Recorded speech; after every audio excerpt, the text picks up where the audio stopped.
update ng bayan, maasahan anumang panahon.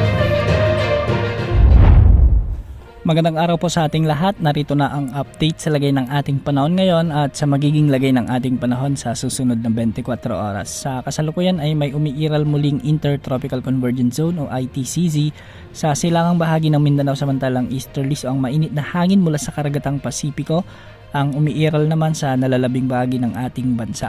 Dahil nga sa mga kaulapang dala ng Intertropical Convergence Zone ay magiging maulap ang mga kalangitan na may mga kalat-kalat na pagulan at thunderstorms, ang Eastern Visayas sa may Caraga Region, Davao Region, Northern Mindanao, ang Zamboanga Peninsula.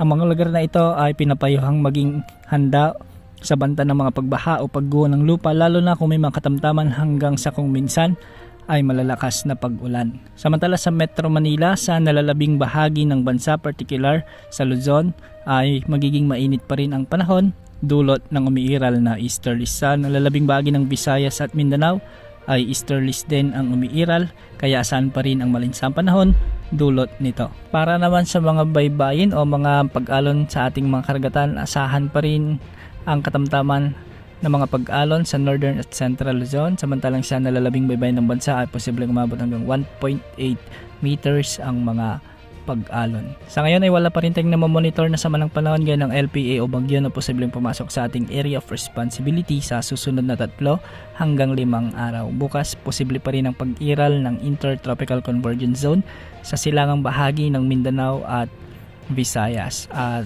easterlies pa rin na magdadala ng mainit na panahon sa malaking bahagi ng ating bansa.